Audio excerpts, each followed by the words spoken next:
Les 49ers, quand les 49ers ont le ballon, on va changer un petit peu de sens. On va commencer par l'évidence. Les Chiefs autorisaient 4,9 yards par course en saison régulière. Seulement 3 équipes faisaient pire. Les Niners sont une machine incroyable au sol. Est-ce que Kansas City peut les ralentir ou bien est-ce que ça va les condamner ? C'est peut-être par là que le bas blesse quand même côté Chiefs. Alors, les fans optimistes te diront oui, mais le dernier match de playoff, ils ont bien limité Derrick Henry. Sauf que le jeu de course des Titans n'a rien à voir avec celui des 49ers. Celui des Titans, c'est un seul porteur de balle, Derrick Henry, qui fonce dans le tas et qui fait la différence sur le casser les plaquages, sur sa force physique. Donc, c'est quand même presque plus simple à stopper pour une défense que celle des 49ers où on voit il y a 2-3 coureurs qui sont en plus d'une rapidité incroyable.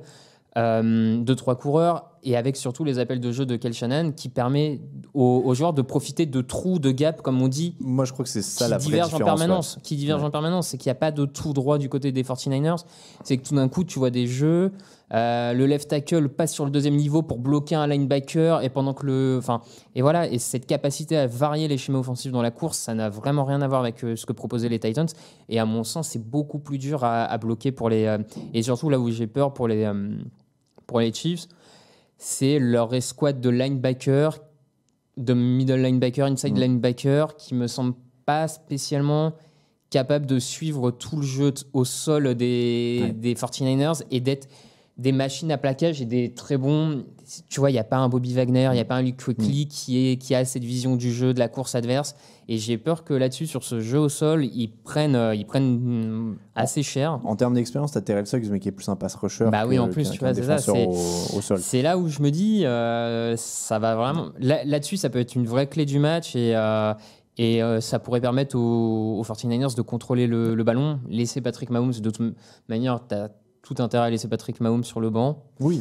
Ah bah oui. Donc, bon. Le scénario idéal pour eux, c'est vraiment qu'ils contrôlent, ils marquent et ils arrivent à faire sortir les Chiefs assez vite pour qu'ils aient vraiment très peu de rythme. Parce que même si c'est une attaque rapide, passer par séance de 3 minutes sur le terrain tous les quarts d'heure, c'est pas non plus incroyable. Non, c'est sûr. Donc je pense que c'est ça. Mais je reviens à ce que tu disais. La différence fondamentale, clairement, entre les Titans et les 49ers, c'est ça. C'est les plans de jeu, c'est les schémas, c'est la manière dont c'est mis en place, dont ça déroule. Ils ont l'air complètement inarrêtables depuis le début des playoffs. C'est difficile d'imaginer une défense de Kansas City, même si en effet ils ont limité Derrick Henry à 69 yards, etc. Mais ils ont ouvert tout le monde sur les 2 dernières semaines. Donc c'est vraiment compliqué. Et comme tu dis, celui-là, autant on était sur le premier match-up, là peut-être que là machin. Celui-là, s'ils prennent l'eau, c'est compliqué. Ça peut être compliqué. Et on avait la discussion avec Camille avant l'émission, parce que je lui disais justement, ça me fait penser aux Broncos Seahawks, et il me disait, le jeu au sol des Niners est bien plus fort que celui des Seahawks à l'époque. Je suis d'accord. Ouais. Donc, plus fort, plus varié, c'est surtout ça. Moi, c'est cette question de variété du jeu au sol qu'on voit semaine après semaine, où la façon d'attaquer la ligne adverse, la ligne défensive par les 49ers n'est pas la même. Je suis prêt à parier que Kyle Shanahan a encore 2-3 jeux sous la main qu'il n'a pas forcément sortis pour utiliser au bon moment. C'est vraiment le match-up. Pour moi, c'est peut-être le match-up où il y a le plus d'écart entre les deux équipes et celui qui peut vraiment permettre de faire totalement pencher la balance d'un côté.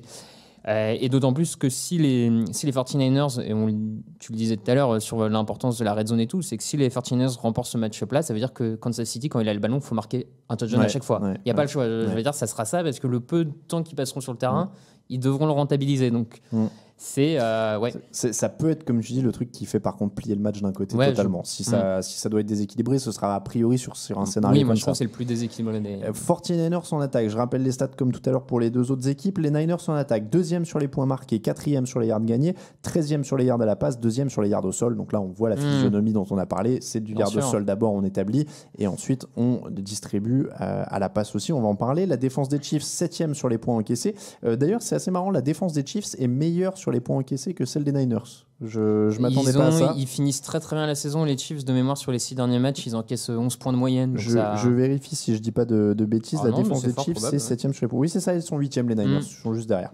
17e sur les yards encaissés, par contre. On en a parlé aussi pendant la saison régulièrement. Ils laissent des yards, mais ils sont opportunistes. 8e sur les yards encaissés à la passe et 26e sur les yards encaissés au sol. On l'a dit, c'est leur point faible. Partons dans un scénario ou mettons le jeu au sol est contenu. Un minimum. Allez, un minimum. Balle dans les mains de Jimmy Garoppolo. Cette fois, on a George Kittle, Emmanuel Sanders, Deebo Samuel notamment. Ils ont réussi à suivre le rythme des Saints quand il y a eu un match très offensif. Est-ce que c'est faisable de suivre éventuellement le rythme des Chiefs si là, ça s'emballe? Je vois le rythme des Chiefs un peu meilleur que celui des Saints pour le coup. Donc, est-ce que c'est possible? Dur à dire. Parce que certains, ils ont des armes.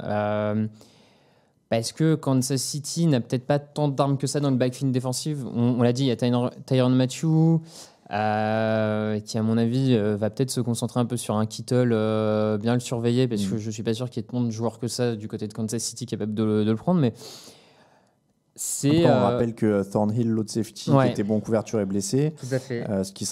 C'est probablement le plus gros absent, d'ailleurs, si on pense du côté de Kansas City. Je n'ai pas toute la liste des blessés en tête, mais ça me paraît être le plus gros. Et après, du côté des cornerbacks, en effet, il y a Fuller qui est là, mais c'est plus qui peut faire un bon match, qui peut faire un très bon match. Donc, s'il arrive à bien tenir un Sanders, à faire son match, ça ne peut que aider l'équipe. Mais après, est-ce que ces 49ers sont capables de suivre le rythme si vraiment ça part dans tous les sens aériens? Je sais pas. Mais c'est là où on se retrouve sur une des inconnues dont on a beaucoup parlé pendant les playoffs, qui est donc Jimmy Garoppolo. Alors, il a mené 4 comebacks dans le dernier quart-temps cette année, c'est le meilleur de la ligue là-dessus. Mais on l'a dit, il prend aussi des risques quand il passe. C'est une qualité au sens où, a priori, il n'aura pas peur dans ce match. On rappelle que des Super Bowls, il en a déjà vu 2 avec les Patriots. C'est vrai. J'espère que je ne dis pas de bêtises. Oui, il en a vu 2. Oui, pour moi 2. Celui qui gagne contre les Seahawks, puisqu'il est dans le vestiaire, et celui des Falcons, il est encore où il vient d'être transféré. J'ai un doute. En tout cas, il en a au moins gagné, ça c'est sûr. Et il a vu les Patriots jouer au haut niveau pendant très longtemps. Donc ça, il a l'expérience.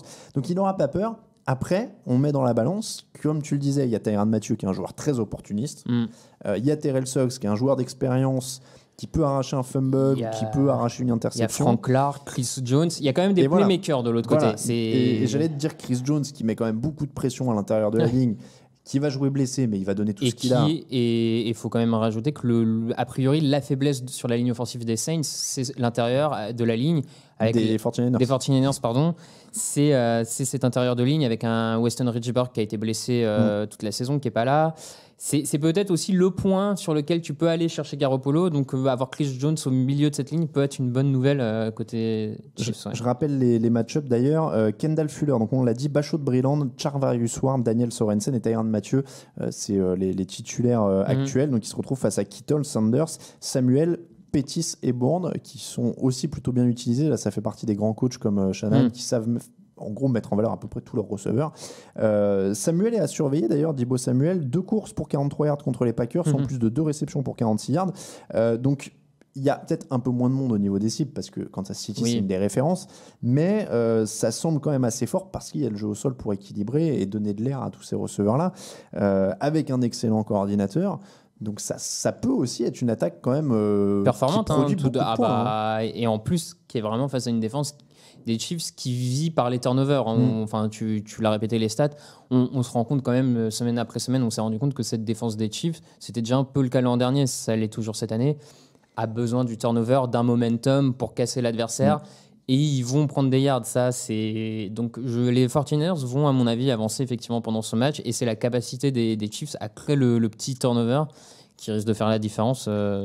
Pour les sacs, je fais le même exercice de rappel que tout à l'heure. Les 49ers sont autorisés 36 sacs, 13e en NFL seulement, donc un peu plus que Kansas City. Et les Chiefs, parce qu'on parle beaucoup quand même du pass rush des Niners, qui est à 48, les Chiefs ont quand même 45 sacs cette saison, seulement 3 de moins que les Niners. Chris Jones, on l'a dit, Terrell Suggs, Frank Clark, etc.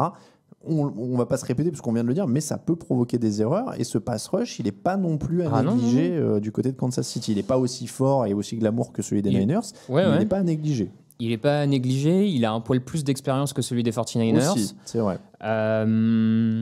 Et il est aussi capable de venir de tous les endroits de la ligne. Donc non, il est peut-être un peu moins véloce, on va dire, un peu moins rapide, mais bon. Oui, c'est vrai que la rapidité en attaque est côté Kansas City, mais elle est plutôt en défense côté 49ers. Sur le pass rush, en tout cas, clairement.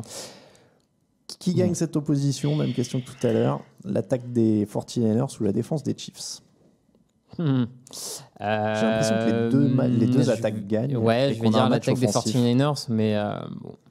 Ouais, donc on va se taper un 14-11 comme classique. J'ai pas osé réécouter la preview de l'an dernier.